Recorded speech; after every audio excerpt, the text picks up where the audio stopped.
I woke up that morning like I always do. The alarm buzzed at 6 o'clock sharp.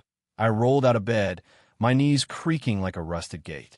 My wife, Diane, was still softly snoring, her silver curls spread across the pillow like a halo. Baxter, our loyal golden retriever, was already circling my feet, tail wagging as if to say, "Time to get moving, old man." Coffee came first. Black. No sugar. Just the way I like it. Then came the ritual I rarely broke, pool inspection. I grabbed my testing kit and walked out to the deck. The April morning air was crisp, birds chirping in the distance. But something wasn't right.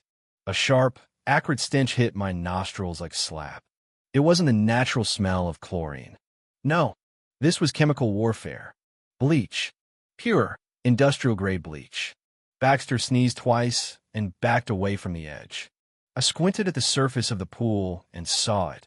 A thin white film dancing on top of the water like an oil slick. I dipped the test strip in. The reading shot through the roof. I rushed into the garage, grabbed my old lab kit, and ran a full analysis. Sodium hypochlorite. The real deal. The type strong enough to sterilize an operating room or strip paint from a car. Let me back up. My name's Henry Collins. I'm 62, a retired chemical engineer with 3 decades in the industry, designing formulas for companies you've probably never heard of, but use product from every day.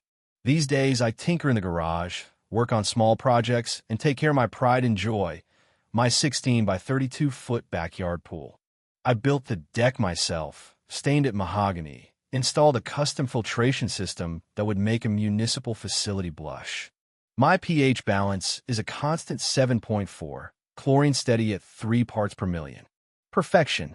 We live in Brookstone Glade, a tidy little HOA neighborhood about 25 miles outside Charlotte.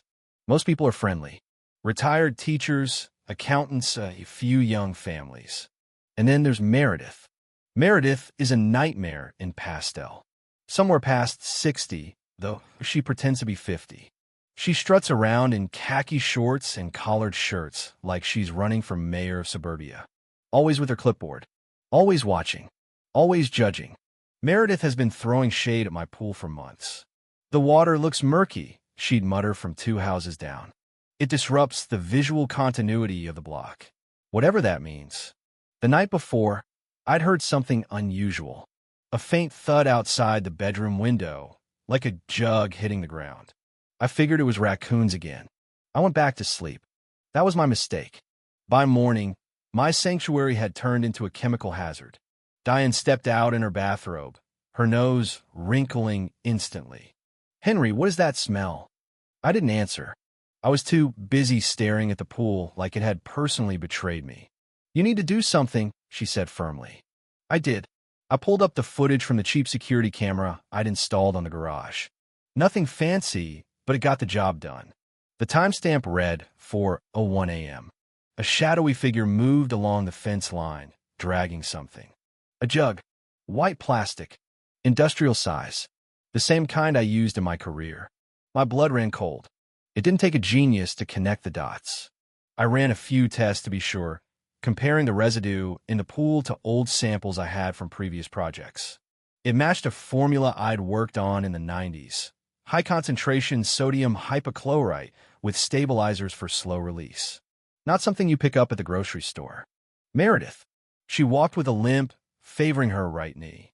The figure on the footage? Same gait. She'd been gunning for my pool for months. I just never thought she'd go this far. Diane was skeptical. "You're not really going to play detective over a pool, are you?" "Not playing," I said.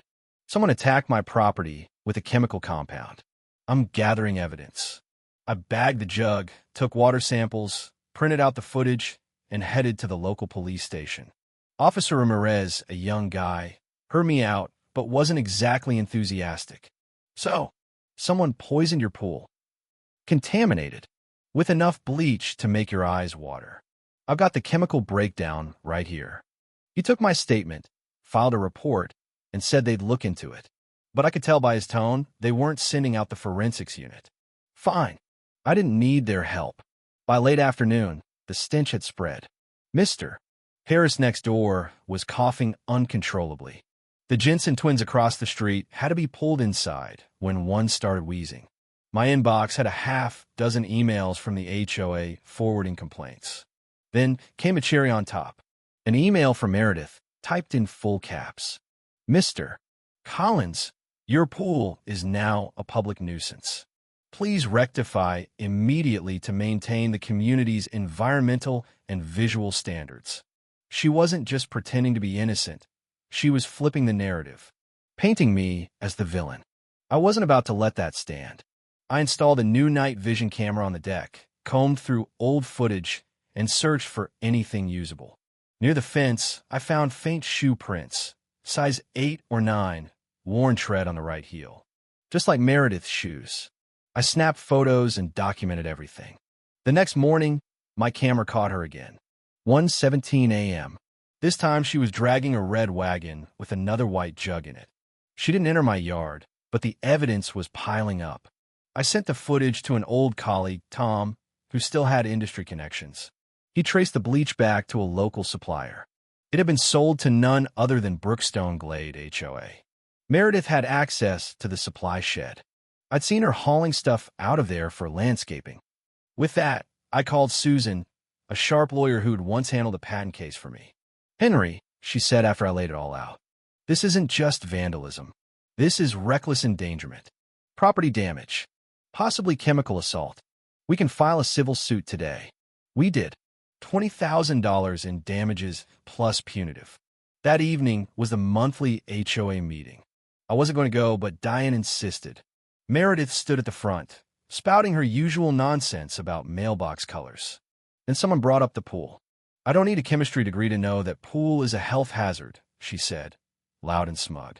I stood slowly. The room fell silent.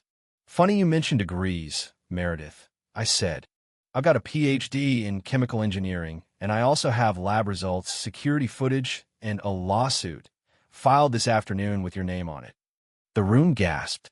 She stammered, tried to recover, but the damage was done. In court, she came alone. No lawyer. Wore her khakis like armor. Susan laid out the evidence like a prosecutor in a trial. Footage, samples, witness statements, chemical analysis. Even tire marks from her red wagon matched those near my fence. The judge ruled decisively. $24,000 in damages. Court costs. A written apology to the community. She appealed. Turns out, Meredith was broke. Her Lexus? Repossessed. Her house? Auctioned. The HOA found out she'd been embezzling small amount from community fund for years. Nothing major, just enough to maintain her illusion of power. She moved in with her sister across town. The HOA voted her off the board, 95% in favor. The new president? Linda, a retired psychologist. Level-headed. Kind. A year later, I was invited to speak at a local legal conference. My case was hailed as a model for how to legally handle HOA disputes. Diane just smiled. You always were good at chemistry. But it wasn't the science that won. It was patience, precision, refusing to be bullied, and the belief that sometimes the sharpest revenge is the one you measure out drop by drop until the reaction is irreversible. And that's exactly what I did.